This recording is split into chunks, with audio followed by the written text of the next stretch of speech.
Hola a todos. Inicialmente, mi agradecimiento para la Asociación Argentina de Oncología y para el Grupo Biotoscana por invitarme a participar. A mí me han pedido hablar del secuenciamiento del tratamiento en carcinoma de tiroides refractario a la iodoterapia.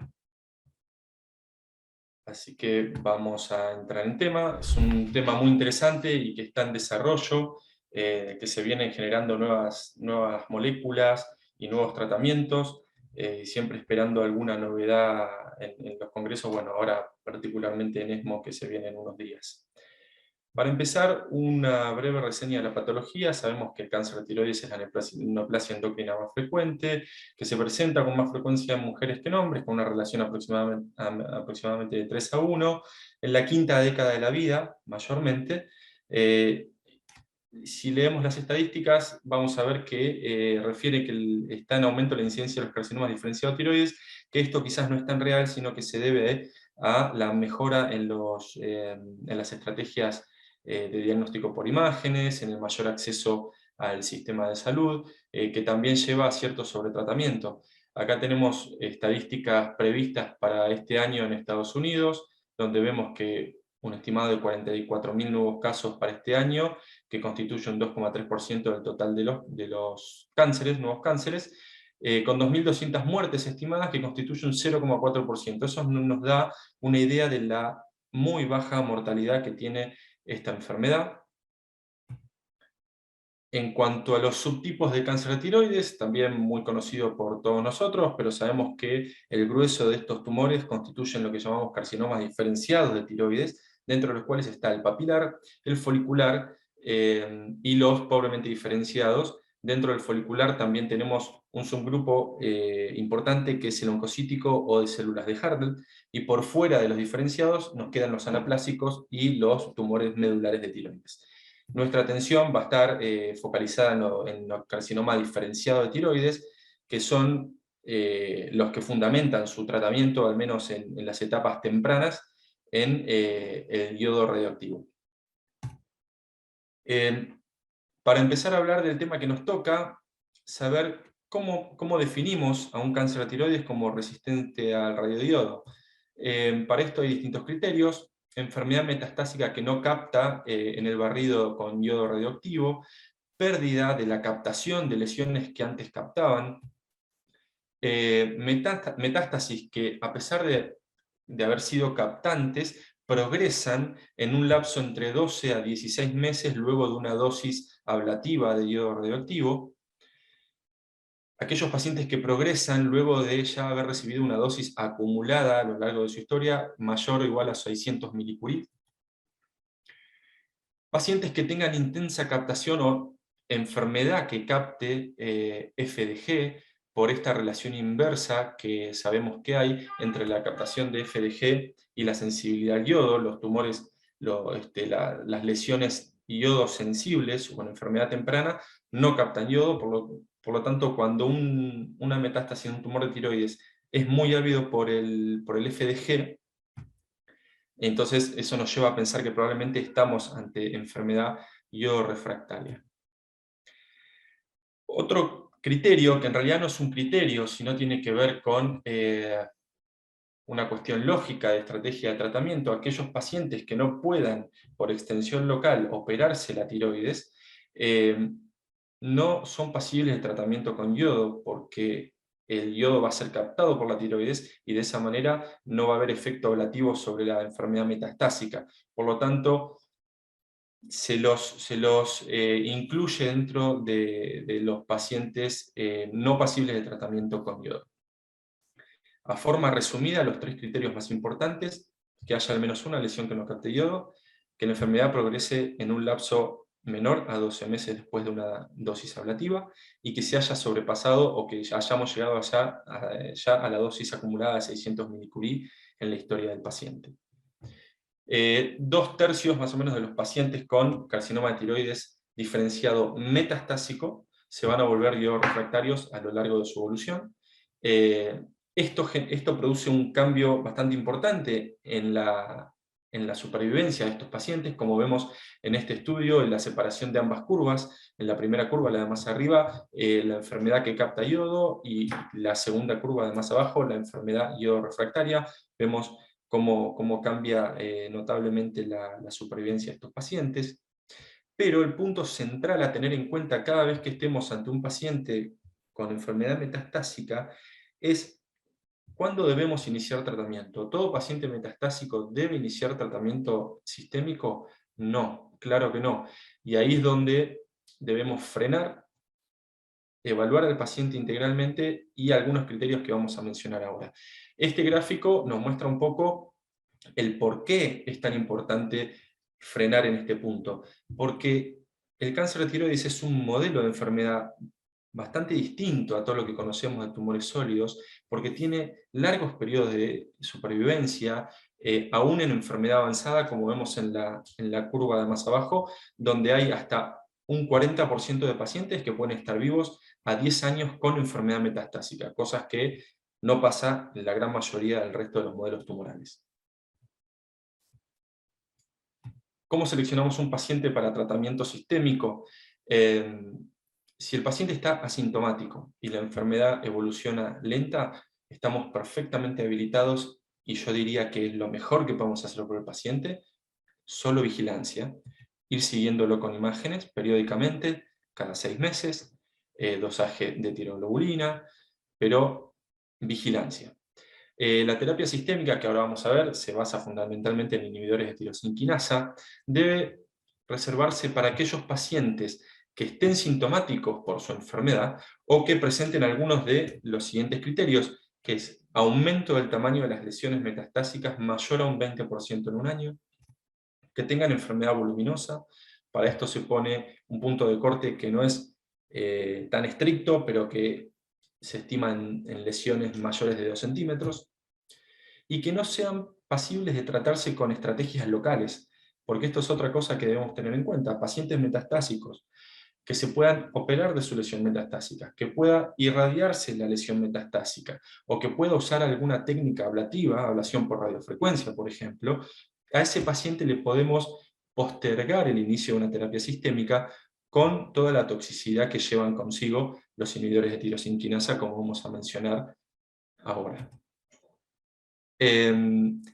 ¿Cómo elegimos la droga que vamos a usar para tratar a estos pacientes? Si uno ve las guías, sobre todo las guías internacionales, como muchos modelos tumorales, lo ideal sería tener la información de la secuenciación del tumor, la secuenciación genómica del tumor, para ver si presenta alguna de las alteraciones, de las mutaciones o rearreglos que sean accionables, y en base a eso poder elegir una droga específica y selectiva dirigida a esa alteración específica.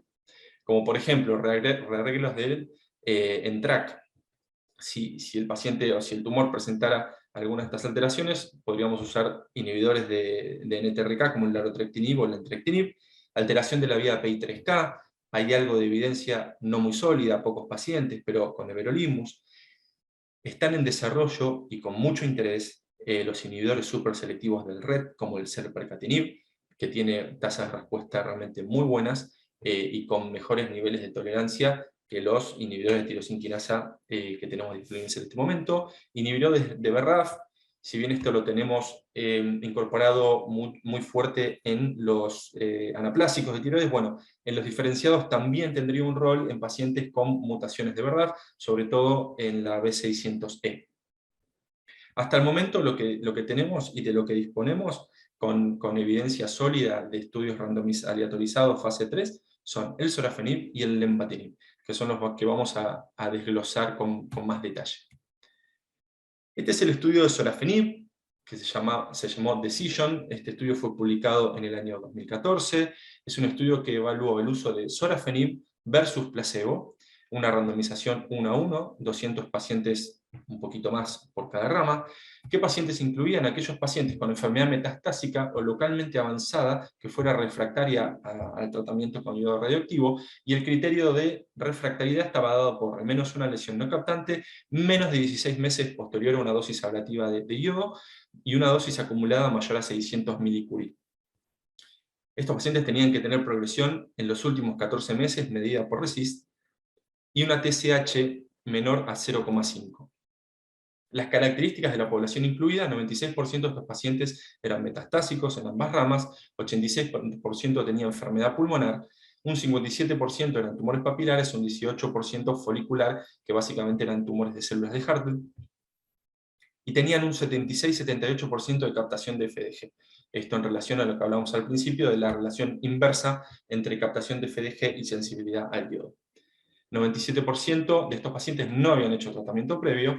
Ese 3% que había hecho tratamiento previo a la época en que se desarrolló este estudio, lo que habían hecho era quimioterapia, doxorubicina, talidomidas, tratamientos que hoy en día casi no forman parte del abanico de posibilidades para esta enfermedad. El objetivo primario es supervivencia libre de progresión, y como secundario supervivencia global, tiempo a la progresión y tasa de respuesta objetiva. Estas son las curvas de supervivencia libre de progresión, donde vemos que hay diferencia estadísticamente significativa a favor del uso de sorafenib, con una P estadísticamente significativa, donde vemos que hay 10,8 meses para la rama de sorafenib versus 5,8 meses de supervivencia libre de progresión para la rama placebo. Acá vemos que el beneficio se da para la mayoría de los subgrupos. Quizás los subgrupos que cruzan el 1 son aquellos que tienen menor cantidad de pacientes, obviamente, o los que no tienen captación de FDG, por ejemplo, pues quizás era enfermedad que mantenía cierta sensibilidad al yodo, pero en general el grueso de los pacientes se benefician con el uso de sorafenib versus el placebo. Entonces, este objetivo cumplió su objetivo primario, que es la supervivencia libre de progresión, no cumplió supervivencia global. Esto probablemente tenga que ver con que estaba permitido el crossover de los pacientes de la rama placebo. Cuando progresaban podían pasar a sorafenib, y aparte tiene que ver también con las largas supervivencias de estos pacientes, y que muchas veces la supervivencia no es alcanzada al final del seguimiento del estudio. Y la tasa de respuesta, 12,2% para sorafenib versus 0,5%, que bueno, pedirle tasa de respuesta al placebo realmente,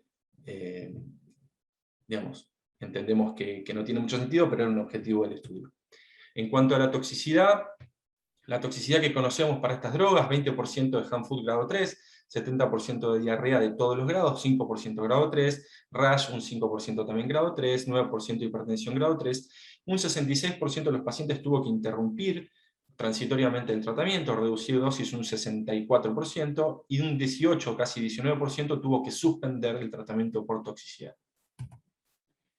Al año siguiente, en el 2015, se publicó el estudio del lenvatinib, un esquema de tratamiento y un diseño del estudio bastante similar, lenvatinib versus placebo. Tenemos que tener en cuenta que los dos estudios estaban aleatorizando pacientes casi en paralelo, por lo cual el sorafenib no constituía en ese momento un estándar de tratamiento de primera línea. La randomización de este estudio fue 2:1, y la dosis del lenvatinib, 24 miligramos día, que es la dosis más alta que tenemos, que se usa en oncología. Si consideramos que para tumores de riñón usamos 18 miligramos día, para el hepatocarcinoma usamos 12 miligramos día, 24 miligramos día para tiroides es una dosis alta, difícil de tolerar. Criterios de inclusión similares a los del estudio previo: al menos una lesión digamos, carcinoma yodo refractario, que estaba definido por una lesión al menos no captante, menos de 12 meses posterior a una dosis ablativa de yodo, y que el paciente hubiera alcanzado ya la dosis acumulada de 600 milicurie. Los pacientes tenían que tener progresión dentro de los últimos 13 meses, también medida por RECIST. Podían tener hasta una línea previa con inhibidor de tirosinquinasa en caso de que algún paciente hubiera hecho sorafenib. El objetivo: supervivencia libre de progresión, y secundario: supervivencia global, tasa de respuesta y seguridad de la droga.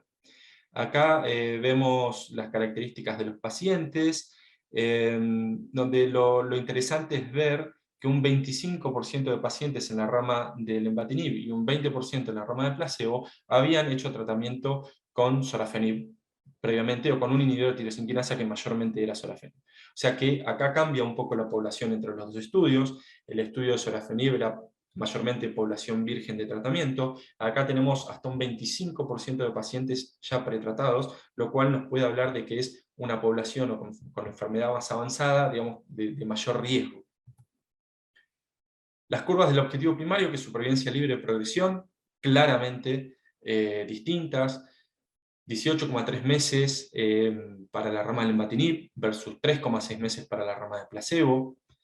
Un dato siempre a tener en cuenta, cuando la rama placebo de dos estudios tiene distinta supervivencia, eso probablemente nos esté hablando de distintas poblaciones. Si bien sabemos muy bien que conceptualmente uno no debe comparar un estudio con otro, pero el hecho de que las dos ramas placebo difieran en su supervivencia libre de progresión, nos habla de que seguramente hay diferencia en la selección de los pacientes, y que quizás los pacientes de este estudio, como decía previamente, eran de mayor riesgo con enfermedad más avanzada.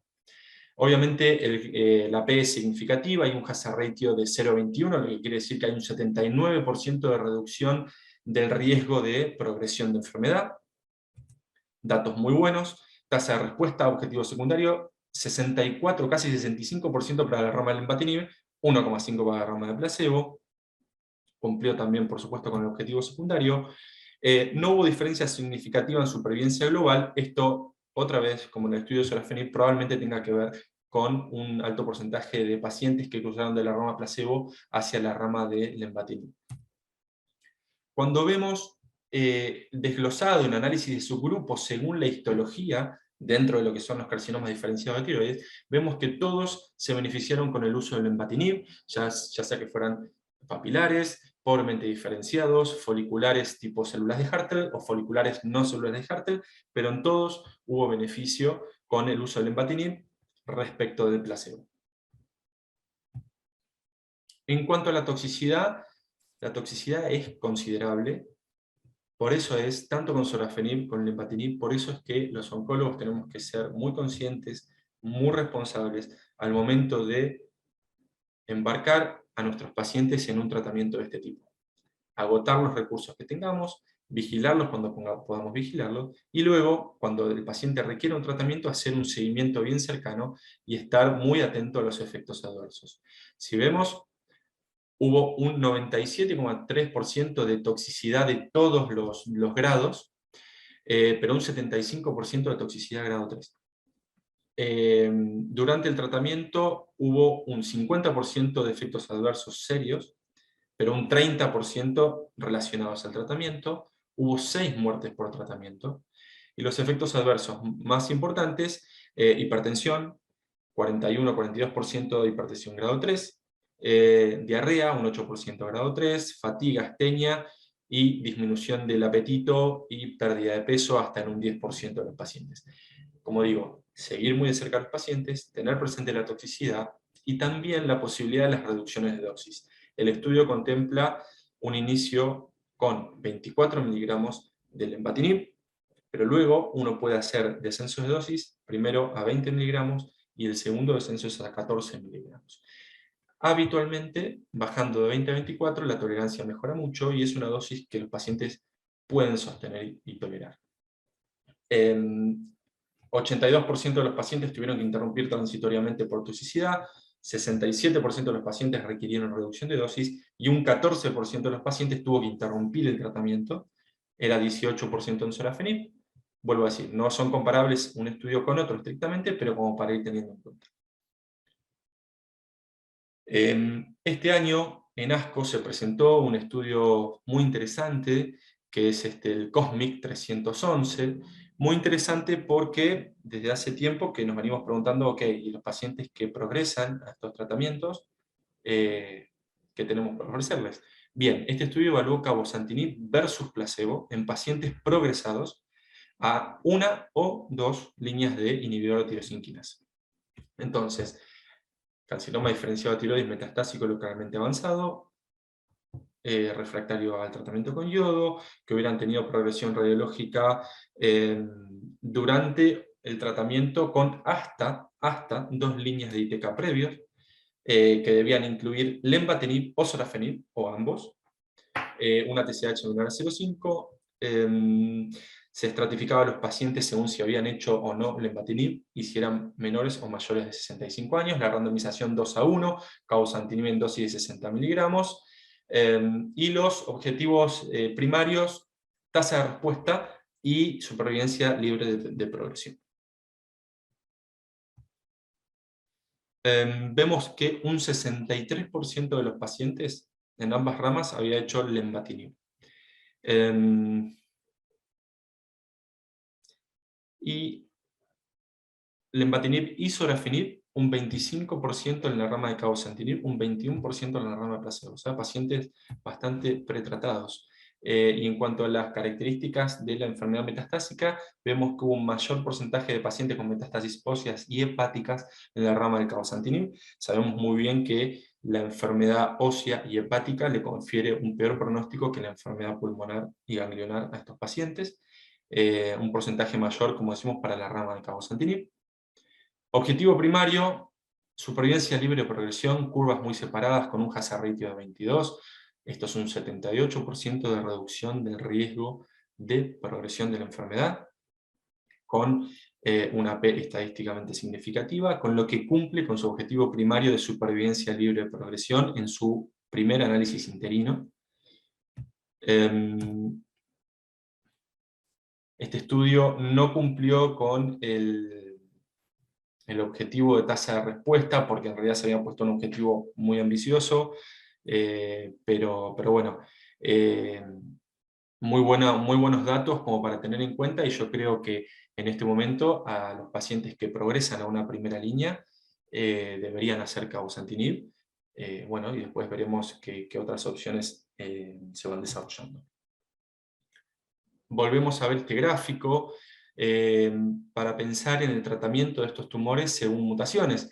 Y vemos la genética de estos tumores, donde en los tumores papilares, hasta en un 70% puede haber alguna de estas alteraciones, alteraciones de BRAF, de RAS, de RET, de NTRK y de PI3K. Como vemos, en NTRK mejora un 5%, como la mayoría de los tumores, que tienen baja incidencia de las fusiones de NTRK, PI3K en un 2%, los carcinomas foliculares, RAS 40-50%, PITEM y BRAF hasta en un 2%. Y los carcinomas pobremente diferenciados, un 10-15% pueden tener mutaciones de BRAF.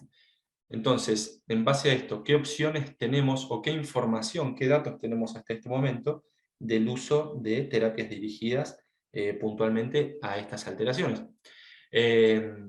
Estudio fase 2 del uso de everolimus con un objetivo primario de beneficio clínico y secundario de supervivencia libre de progresión y supervivencia global, pero vemos con 38 pacientes, 25 de estos pacientes tenían carcinoma de tiroides diferenciados, o sea, bajo nivel de evidencia, pero algo de evidencia que habla a favor de everolimus. Como vemos, respuestas parciales, un 5% que fueron 2 pacientes, respuesta objetiva, esos mismos 2 pacientes, y enfermedad estable, 29 pacientes, constituye un 76%. Con lo cual, beneficio clínico, 50%. 38 pacientes, recordemos. Y supervivencia libre de progresión, 43 semanas, que digamos, son casi 11 meses. Vemurafenib en pacientes con mutación de BRAF V600E. Tasa de respuesta como objetivo primario, 51 pacientes divididos en 2 cortes. La corte 1 sin tratamiento previo y la corte 2 con tratamiento previo de inhibidores de tirosinquinasa. Acá vemos las respuestas según las cortes, respuestas parciales mayormente en los pacientes que estaban vírgenes de tratamiento, enfermedad estable parecida en los 2 cortes, con lo que vemos supervivencia libre de progresión 18,8 meses en la corte 1 y 8,9 meses en la corte 2. Son datos interesantes, pero como decimos, bajo nivel de evidencia por el bajo N de los estudios. Pero si tenemos la posibilidad de disponer de esta información, saber que estas moléculas tienen, o han demostrado al menos en estos estudios, buena efectividad. Luego, las terapias que están en desarrollo, larotrectinib, para volver a sensibilizar a los tumores de yodo refractarios a la terapia al yodo, el selpercatinib, esto que hablábamos de los inhibidores superselectivos del RET, el Pralsetinib, llamado antes Blue 667, también en pacientes con fusión de red. Estos estudios son estudios fase 1-2, o sea, todavía está en desarrollo, pero realmente han arrojado hasta ahora resultados bastante esperanzadores, sobre todo lo que tiene que ver con los inhibidores selectivos del RET. Y para pacientes que no tienen mutación accionable, más allá del sorafenib y el lenvatinib, que ya estuvimos revisando los estudios, hay cierta evidencia para el uso de vandetanib, pazopanib, axitinib, digamos, otros inhibidores de tirosinquinasa de multiquinasa. Y en los pacientes que no pudieran recibir un inhibidor de tirosinquinasa o que progresaran a todo esto, uno debe plantearse rotar de un inhibidor de tirosinquinasa a otro, depende de cuál lo hubiera hecho inicialmente. La inmunoterapia hasta ahora no parece una posibilidad concreta, agregarla al lenvatinib no demostró aumento de la eficacia. La combinación de inmunoterapia, ipilimumab más nivolumab, en principio no nos da datos demasiado alentadores. La quimioterapia, que era el tratamiento antes del desarrollo de los inhibidores de tirosinquinasa, muy baja respuesta, básicamente doxorubicina. Y lo último que menciono ahí, que es evaluar la posibilidad de resensibilizar al iodo radioactivo. Bueno, eso está siempre en estudio como una estrategia muy alentadora, pero por ahora todo investigacional. Como resumen, hoy disponemos de sorafenib y lenvatinib. La primera línea yo creo que debería ser lenvatinib. El sorafenib quizás para rotar en aquellos pacientes que no toleren y ver si con el sorafenib pueden prolongar un poco más el tiempo de tratamiento. Y ante la progresión, ahí sí, ir al cabozantinib. En aquellos pacientes en que podamos hacer una evaluación molecular del tumor, por supuesto, buscando funciones de NTRK, para eso hay aprobaciones agnósticas para el larotrectinib específicamente, buscar alteraciones de red, y bueno, BRAF también. Creo que hasta ahí estamos. Reforzar una vez más la importancia de ser cautos con el inicio del tratamiento, no ser precoces, porque eso va a llevar al paciente a experimentar toxicidad innecesaria y a una disminución de su calidad de vida. Tener siempre presente que, por lo general, esta enfermedad tiene un curso lento, entonces sopesar siempre los pros y los contras antes de embarcar a un paciente en este tratamiento. Bueno, nuevamente muchas gracias por la posibilidad y espero que les sirva. Muchas gracias a todos.